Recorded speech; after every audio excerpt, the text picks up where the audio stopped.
What's going on, everybody? It's Jeff here. Welcome back to the channel. All right, two things I want to talk about in this video. First off, being AMC and its new business endeavor. I want to give you my take on the topic, what I think it can mean for the company as a whole with some actual numbers behind it. And the next thing I want to talk about is rotation. Had a lot of people reaching out to me today asking me why certain stocks were up and other stocks were down. I've mentioned it numerous times in other videos, and today there was just a perfect example of investors rotating into different sectors. So I want to talk about that a little bit later on in this video. Let's get right into it. This was talked about all over the internet yesterday. AMC is planning to sell its own branded popcorn at mall kiosks and supermarkets, and Adam Aron had called the move natural and logical. When I first heard about this yesterday, I thought this was a great avenue for AMC to go down to increase their revenue going forward, because who knows popcorn better than AMC? They are working to produce prepackaged and ready-to-pop microwavable popcorn that will be sold in supermarkets and at convenience stores.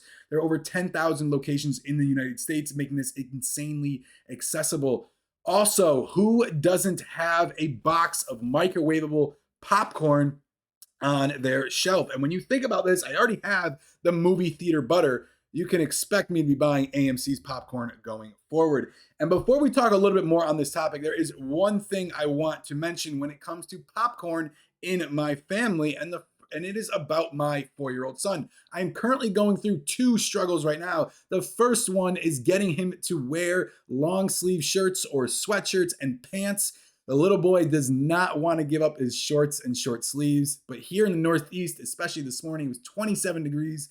And that is one of the biggest struggles I am going through with that child right now. The next struggle I am going through is trying to get him to go to bed without eating a bag of popcorn, because anything 7 nights a week just is not healthy. For the last 2 years, there hasn't been a time where I've went to the grocery store and not picked up a box of delicious popcorn. And I like to buy the mini bags because, you know, he's only 4 years old. But we always do get the movie theater butter. So I'm excited to try this AMC popcorn going forward. Now, when we talk about numbers, actual popcorn numbers, okay, the global popcorn market was valued at over $9 billion in 2016, and it was projected to reach over $15 billion by 2023. So sitting right now at the end of 2021, just ahead of 2022, I would expect the valuation to be somewhere between $12 and $14 billion.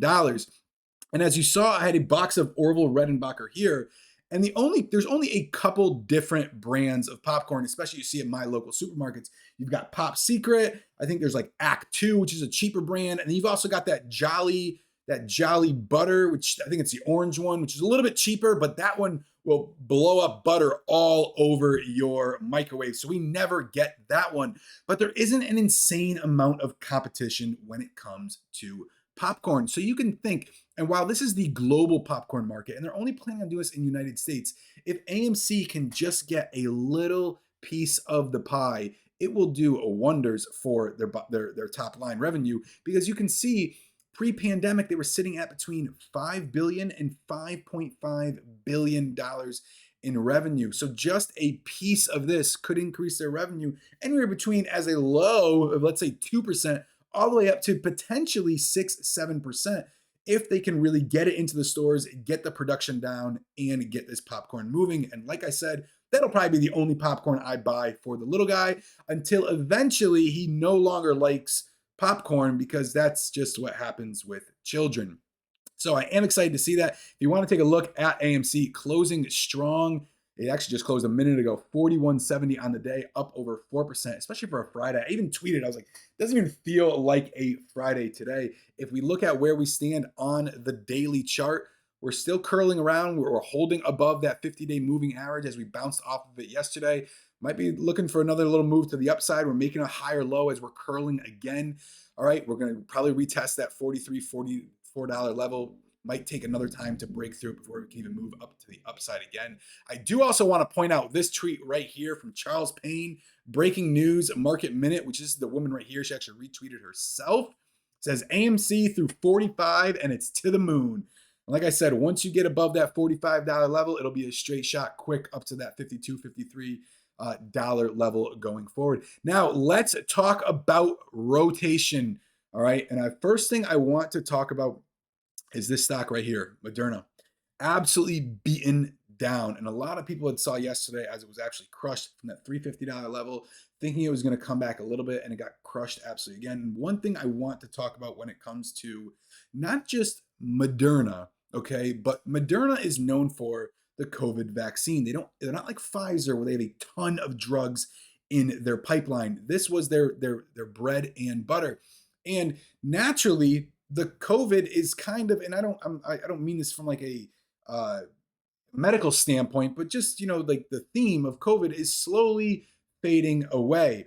Okay, you have people coming back to work, they're going back out and so forth, while people are also getting vaccinated. All right. So if you've already gotten vaccinated, it's not like you're going to be, pumping this into your system. All right. And their amount of vaccines that they're distributing has been going down as of lately. So naturally, that's why this stock started to decline. But let's talk about two other companies that are technically not in the healthcare, they're not in the medical, they're in different sectors, but they were also beaten down because they were known as COVID plays. Look at Zoom Video, 291 all the way down to 260. Zoom was a COVID play, a stay-at-home COVID play, all right, because everybody, when offices were closed down, everybody needed to use Zoom to be able to communicate. The next one also, which is, in the exercise, field, not really in healthcare, but exercise, all right, was Peloton. Peloton was another stay-at-home play. Nobody could go to the gyms. All right, their earnings were poor, especially because they lowered the price of their bike. This is just another COVID play going forward. And this is what we talk about sectors. So COVID has their own sector, and these are where these stocks fall under. Now, if you think about what is the opposite of COVID plays, well, it's recovery plays. So what goes into a recovery play? And if you're thinking about this right off the top of your head, I hope you are, because then you're naturally able to find these going forward. Well, think about what was hindered going forward. AMC was a recovery play, right? Nobody can go to the theaters, a reopening play, recovery play. What else? Think about this. Airbnb. Look at this move to the upside. All right, different. That's in the travel, different industry, kind of still travel, but cruise line. Look at Carnival Cruise Line. All right, look at the airlines, American Airlines moving up.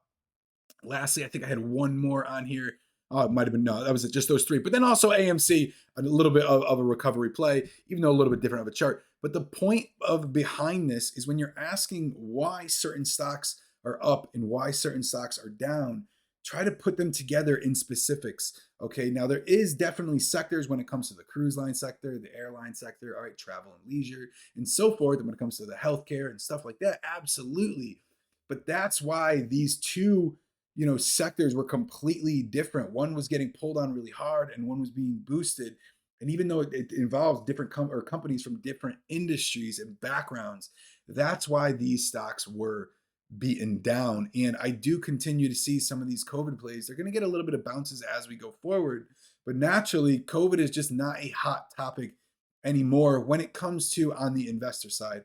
I understand it's still very real. It's still active. There's, still positive cases and so forth. I'm just strictly talking about from the investor side. It's not a hot topic like it was, okay, obviously in 2022. So guys, that's it for this video. Go have a bag of popcorn. All right, go see a movie this weekend, and I'll see you in the next one.